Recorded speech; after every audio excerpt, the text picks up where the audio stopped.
बिस्मिल्लाहिर्रहमानिर्रहीम। अस्सलाम वालेकुम नाज़रीन, मैं हूँ साकिब बशीर। आज बड़ी अहम खबर है इस्लामाबाद हाई कोर्ट से। सुप्रिटेंडेंट अडयाला जेल उन्होंने इस्लामाबाद हाई कोर्ट से रुजू किया और उनका मौक़िफ़ क्या था वो तो आगे चलकर आपको बताएंगे कि क्यों इमरान खान से मुलाकातों से मुतल्लिक जो केसेस यहाँ पे ज़ेर समात हैं उनके हवाले से सुप्रिटेंडेंट अडयाला जेल को यहाँ क्यों रुजू करना पड़ा और फिर आज इस हवाले से क्या समाअत हुई है और ख़ास तौर पर जो जेल हुकाम के हवाले से या इमरान खान से मुलाकातों के हवाले से केसेस यहाँ पे इस्लामाबाद हाई कोर्ट में दायर हो रहे हैं या दायर हो रहे थे, उनके हवाले से एक अहम पेशरफ्त आई है। एक तो ये तकरीबन 20 से ज़ायद केसेस बताए जा रहे हैं जो जेल हुकाम के ख़िलाफ़ यहाँ पे दायर किए गए थे। इनमें सहाफ़ियों के केसेस भी हैं जो अडयाला जेल में मुख्तलिफ़ जो समातों में इजाज़त लेने के हवाले से यहाँ पे दायर किए गए थे वो भी शामिल है। पीटीआई के वकला के भी शामिल हैं, पीटीआई की लीडरशिप के भी शामिल हैं।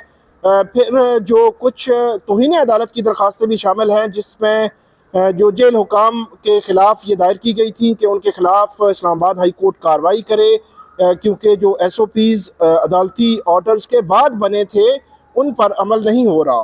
तो इस सारे तनाजुर पे हम बात करते हैं। आज समाअत क्या हुई उस पर भी बात करेंगे। हमारे साथ मौजूद हैं सुप्रिटेंडेंट अडयाला जेल अब्दुल गफूर अंजुम, उनके वकील हैं एडवोकेट नवीद मलिक, साबिक सदर हैं Islamabad high court bar association के, और ख़ास तौर पर GHQ हमला केस जो है उसमें स्पेशल पब्लिक प्रोसिक्यूटर भी हैं और आज कायम मकाम chief justice justice Sarfaraz Dogar उनकी अदालत में पेश भी हुए हैं। बहुत शुक्रिया नवीद मलिक साहब। सबसे पहले तो मैं आपसे पूछूंगा कि सुप्रिटेंडेंट अडयाला जेल उनको क्यों रुजू करना पड़ा इस्लामाबाद हाई कोर्ट से? क्या मतलब मामला हो गया कि अचानक उनकी जानिब से दरख्वास्त आ गई, वरना हमने देखा है कि कभी ऐसा होता नहीं है। देखिए जी, जो सुप्रिटेंडेंट जेल अडयाला है वो इस वक्त तक तकरीबन 2000 कैपेसिटी के जो अडयाला जेल है उसमें 8000 कैदियों की देखभाल कर रहे हैं। देखिए, उन सब के अफेयर्स को उन्होंने चलाना है और जो फॉर्मर प्राइम मिनिस्टर हैं उनकी वजह से कम अज़ कम आप तो 20 कह रहे हैं, 20 ज़ेर समात मुकदमे हैं, जबकि 98 ऐसे मुकदमात हैं जो अब तक डिस्पोज ऑफ हो चुके हैं। लिहाजा अब तक अगर टोटल मुकदमात आप कहेंगे तो 120-15 से ज़्यादा वो मुकदमात बनते हैं जो सुप्रिटेंडेंट अडयाला जेल के ख़िलाफ़ इस्लामाबाद हाई कोर्ट में दायर किए गए। इसमें 2-3 बातें थी जिसकी वजह से ये ज़रूरत पेश आई। एक तो ये कि ये तमाम मैटर्स जब सिंगल बेंच ने डिसाइड किए तो ये मैटर गया है ICA में। 2 ICAs फाइल हुई, ICA मतलब इंट्रा कोर्ट अपील 336/2024 और दूसरी थी ICA 79, 80, 81 ऑफ 2024। इन दोनों ICA की दौरान प्रोसीडिंग्स दूसरे वकील की कंसेंट से और इमरान अहमद खान नियाजी जो फॉर्मर प्राइम मिनिस्टर साहब हैं उनके सिग्नेचर से कुछ SOPs तय हो गए कि आइंदा मुलाकातें इस तरीके से होंगी, ये मिलेगा, हफ्ते में 2 दिन होंगे, कौन कौन मिलेगा, फैमिली कैसे मिलेगी और पॉलिटिकल लीडर्स कैसे मिलेंगे। लेकिन उसके बावजूद भी होना तो ये चाहिए था कि जब कुछ SOPs तय हो गए और उसके बाद अगर उन SOPs की वायलेशन है तो कोई मिसलेनियस एप्लीकेशन है या कोई कॉन्टेम्प्ट एप्लीकेशन है तो वो उसी ICA में फ़ाइल होनी चाहिए थी। लेकिन फिर ये मुकदमात रुके नहीं और फिर नई रिट पिटीशन एक दिन आ जाती है, फिर अगले दिन उस रिट पिटीशन में कॉन्टेम्प्ट आ जाती है, फिर अगले दिन उस कॉन्टेम्प्ट में कॉन्टेम्प्ट आ जाती है। एक चीज़ मैं हमारे जो देखने वाले हैं उनको क्लियर कर दूं कि जो सिंगल बेंच है वो एक जज सुनते हैं और इंट्रा कोर्ट अपील 2 जजेस सुनते हैं। सबसे पहले सिंगल बेंच के पास पिटीशन आती है, उसके खिलाफ जो अपील है वो इंट्रा कोर्ट अपील में 2 जजेस के पास जाती है। नवीद मलिक साहब ये कह रहे हैं कि सिंगल बेंच के खिलाफ जब मामला इंट्रा कोर्ट अपील में मतलब 2 जजेस के पास गया तो वहां पर SOPs तय हुए, तो वहां पे जाके मामला जितने भी हैं आप उसके सामने जाने चाहिए थे, यही बात पास जाने चाहिए थे। और ये तमाम जो अभी सिंगल बेंचेस में ये केसेस ज़ेर समात हैं या फिर एक दिन रिट पिटीशन फाइल होती है, वो कंसीलमेंट ऑफ फैक्ट करके ऑर्डर ले लेते हैं, अगले दिन वो उसमें कॉन्टेम्प्ट दायर कर देते हैं, अगले दिन फिर उस कॉन्टेम्प्ट में नई कॉन्टेम्प्ट आ जाती है, फिर कॉन्टेम्प्ट में एप्लीकेशन आ जाती है सेक्शन 151 CPC के तहत। तो ये एक ऐसी प्रोसीडिंग्स चल रही थी जिनमें जो सुप्रीटेंडेंट हैं उनको हफ्ते में 5 दिन मुख्तलिफ अदालतों के सामने पेश होना पड़ता था। हर रोज़ एक केस की तारीख है और सुबह से ले के 2 बजे तक 3 बजे तक वो यहाँ पे खड़े रहते थे, और उसके बाद जो अगले 2 दिन होते थे, जो अगले दिन 5 दिन अपीयर होने हैं, उनके जवाब तैयार करने में लग जाते थे। तो जो जेल अथॉरिटी है उसकी जो परफॉर्मेंस है उस पर बड़ा इफेक्ट हो रहा था। तो लिहाजा ये हमने एक एप्लीकेशन फाइल की ऑनरेबल चीफ जस्टिस साहब के पास कि चूँकि तमाम जो मैटर्स हैं वो रिलेटिंग है with the meeting with the prime minister of Pakistan, former prime minister of Pakistan. लिहाजा ये चूँकि सारे मुलाकातों के हवाले से है, तो लिहाजा इसमें एक ऑलरेडी डिवीजन बेंच का फैसला है, आप ऐसा करें इसमें लार्जेस्ट बेंच तश्कील दे दें, और ये वंस फॉर ऑल एक चीज़ डिसाइड हो जाए कि उनकी मीटिंग किस तरीके से होनी है। अगर उस SOP से वो कहते हैं कि वो ठीक नहीं है तो नए SOPs बन जाए। लेकिन यहाँ पे एक सवाल ले लें। जो SOPs बने थे, मुझे याद पड़ता है उसमें ये था कि मंगल को मुलाकात होगी फैमिली की, और जो थर्सडे को मुलाकात होगी उनके जो लॉयर्स और फ्रेंड्स की। अब फ्रेंड्स में वो लीडरशिप ले रहे थे PTI की, तो पिछले तकरीबन हम देख रहे हैं 2-2.5 माह से जुमरात की मुलाकात नहीं हो रही बल्कि मंगल को ही कर दी जाती है। तो SOPs की तो PTI के जो वकला हैं, जो पटिशनर्स हैं, वो कहते हैं कि जेल हुकाम खिलाफ वर्जी कर रहे हैं। तो अगर उसकी वायलेशन है तो आप फिर उस ICA में जाते हैं ना, जहाँ पे ये SOP तय हुए थे, वहाँ पे जाके आप कॉन्टेम्प्ट पिटिशन फाइल करते, फिर उसमें नई रिट पिटिशन फाइल करने का तो कोई तो बनता नहीं है, और फिर उस नई रिट पिटिशन फाइल करके फिर उसमें कॉन्टेम्प्ट पिटिशन फाइल करने का भी तो नहीं बनता। अगर उन SOPs की वायलेशन है तो आपको उसी कोर्ट में जाना चाहिए था जहाँ पे ये SOPs तय हुए थे, यहाँ पे डिसाइड हुआ था। अब क्या आपका केस आज क्या था और अदालत ने क्या ऑर्डर किया है? हमारा यही मौक़िफ़ था कि देखें, वो तो एक सरकारी मुलाजिम है जो सुप्रीटेंडेंट है, वो हफ्ते में 5 दिन अगर यहाँ पे खड़े रहेंगे तो वहाँ पे कौन, उनके सिर्फ एक कैदी नहीं 8000 कैदी है जिनकी मुलाकातों को उन्होंने शेड्यूल करना है, जिनके अफेयर्स को उन्होंने देखना है, जो अडाला जेल के बाकी मामला उन्होंने देखना है। कई मुकदमात का ट्रायल जो है वो जेल में हो रहा है। 119 से ज़्यादा जो मुलजमान है उन्होंने पेश होना होता है, 100 से ज़्यादा लॉयर्स ने पेश होना होता है। तो वो वहाँ पे अपनी जो है वो ड्यूटी दें या वो अदालतों के सामने खड़े रहें। तो लिहाजा जो भी हमें किसी अदालत पे कोई इतराज़ नहीं है, तमाम अदालतें हमारे लिए बहुत काबिल एहतराम है। हमने किसी अदालत पे कोई एलिगेशन नहीं लगाया कि हमें कोई उससे कोई मसला है किसी अदालत से। हमारा मकसद सिर्फ इतना है कि किसी एक अदालत में वो सारे मुकदमात भेज दें। अगर एक अदालत में नहीं जा सकते तो आप लार्जर बैंक तश्कील दे दें, ताकि ये तमाम मामलात जो उससे रिलेटेड है मीटिंग के हवाले से वो तय हो जाए, और जब लार्जर बेंच का एक फैसला आ जाएगा तो ऑफ कोर्स उस पर सारे अमल करेंगे, और उसमें अगर दोबारा कोई वायलेशन होगी तो फिर वो लार्जर बेंच ही डिसाइड करेगा। इसमें कहीं ऐसा तो नहीं है जैसे सरदार एजाज शाह खान ने 2 रोज़ कबल जो है ये कहा कि जो इमरान खान साहब है उनको वीडियो लिंक पे पेश करें, या ये है कि इन पर्सन उनको लेकर आएँ यहाँ पे, तो कहीं ऐसा तो नहीं है कि आप जो है वो थोड़ा सा अवॉइड कर रहे हैं कि जस्टिस सरदार एजाज शाह खान जो है उनके केसेस किसी और बेंच में चले जाएं?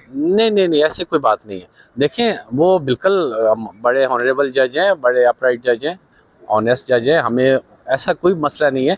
और वो उन्होंने जो ऑर्डर्स किए उसमें जो भी जवाब था हमने दे भी दिया, और उसमें दोबारा उन्होंने अपने कोर्ट्स के क्लर्क को भी अपॉइंट किया हुआ है कि वो रिपोर्ट सबमिट कर दें। हालांकि एक कमीशन अपॉइंट किया था 3 वकला पे मुश्तमिल, और वो कमीशन के सामने सारी मुलाकातें हो रही, लेकिन उन कमीशन से जवाब उन्होंने नहीं दिया। लेकिन हमें उससे कोई इशू नहीं है, और ये कोई एक दफ़ा का ऑर्डर नहीं है, बहुत दफ़ा पे ये ऑर्डर हो चुके हैं, पहले भी हो चुके हैं, बाकी अदालतों में भी हो चुके हैं।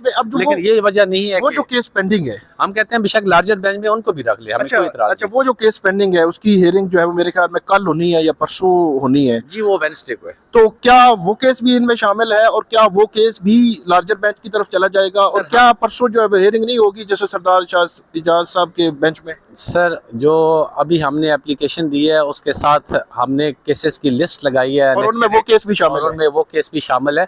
बाकी परसों उनकी हियरिंग है। अब वो जज साहब पे मुनसर है वो उसको किस तरीके से आगे प्रोसीड करते हैं, ये तो अभी परसों डेट ऑफ। अच्छा, इसमें ऑर्डर हो गया है कि लार्जर बेंच बनेगा? जी, जज साहब ने वहाँ पे कहा है, लेकिन डिटेल्स ऑर्डर्स अभी जब अदालत कोई पता नहीं हेड कौन करेगा या कौन शामिल, अभी डिटेल ऑर्डर आएगा तो फिर उसमें आपको। अच्छा, इसमें जो लिस्ट है मेरे सामने, इसमें एक जो मामला है वो तो डायरेक्टली हमारे हवाले से है कि मतलब हमने एक पिटीशन फाइल की थी 2024 में कि वहाँ पे जो सहाफ़ी हैं उनको कार्रवाई कवर करने की इजाज़त नहीं दी जा रही, तो वो जो जस्टिस आमिर फारूक साहब थे उन्होंने ऑर्डर किया था कि फिर उसके बाद एसओपीज भी बने थे, तो उसके बाद वो शुरू भी हो गया, तो वो केस भी आपने इसके साथ लगा दिया। सर चूंकि वो पेंडिंग है, जितने पेंडिंग केसेस हैं उनकी उनकी लिस्ट दी गई, और मैं वहाँ पे खुद as a special public prosecutor मौजूद होता हूँ। तो आपके जो साफ़ी हैं वो अंदर भी आते हैं, वो कवरेज भी करते हैं और अपने न्यूज़ भी चलाते हैं।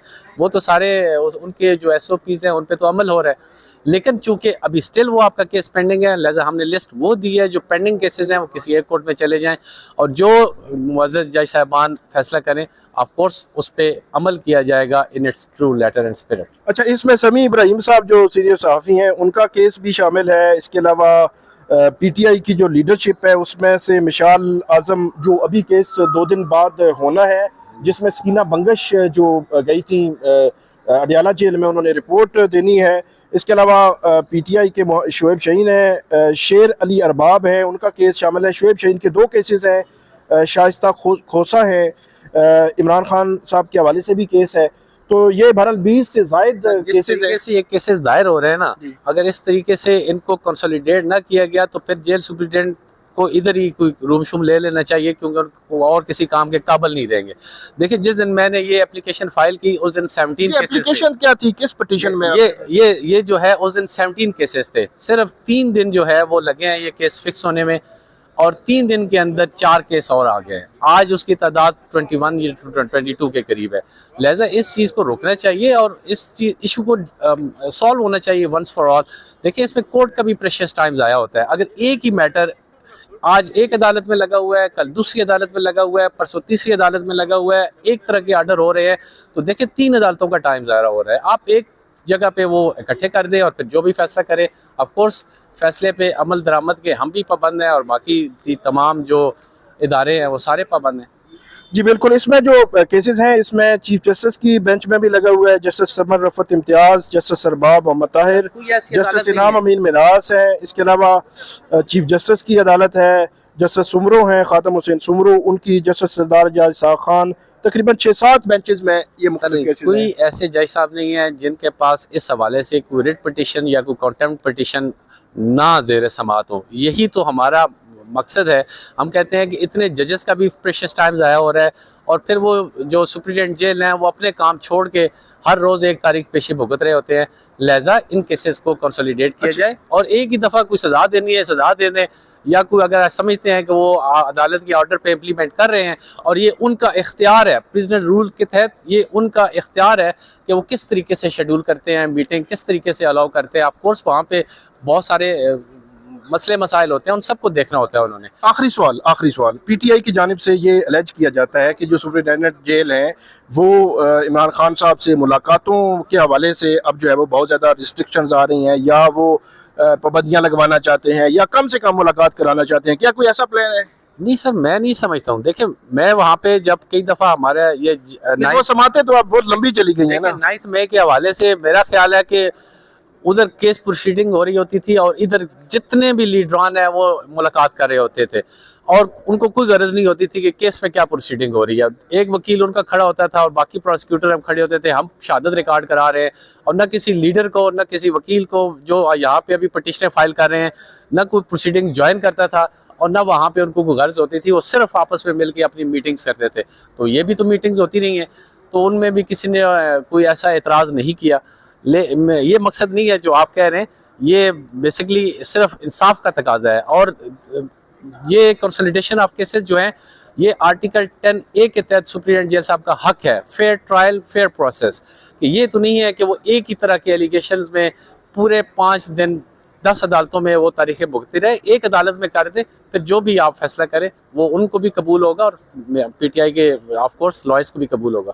बहुत शुक्रिया नवीद मलिक साहब, आपने बड़ी तफसील के साथ हमें बताया कि जो केसेस हैं अडियाला जेल के सुप्रिटेंडेंट के खिलाफ, उन तमाम को यकजा करने के हवाले से सुप्रिटेंडेंट अडियाला जेल ने एक गैर मामूली जो दरख्वास्त है वो दायर की थी, जिसको कायम मकाम चीफ जस्टिस ने मंजूर किया है। और अब इस पर लार्जर बेंच बनेगा। तकरीबन 6-7 मुख्तलिफ बेंचेस यहाँ पे केसेस की समाअत कर रहे थे, और आखिरी जो केस था वो बड़ा एक अलग सा केस बना इस लिहाज से कि पहली दफ़ा ऐसे हुआ, इससे पहले भी एक कमीशन बना था लेकिन पहली दफ़ा ऐसे हुआ कि जो जज हैं सरदार एजाज इसाक खान, उन्होंने अपनी जो लॉ क्लर्क थी उनको भेजा, वो वहाँ पे गई, उन्होंने रिपोर्ट देनी थी। अब देखना ये है कि ये केस भी ये ट्रांसफ़र हो जाएगा या इस केस की वो समाअत करेंगे या केस आगे बढ़ेगा, या जो लार्जर बेंच होगा वो भी इसी तरह ही केसेस को सुनेगा या अंदाज मुख्तलिफ होगा। आपको हम अपडेट करते रहेंगे, हमें फीडबैक दीजिएगा। अल्लाह हाफिज़।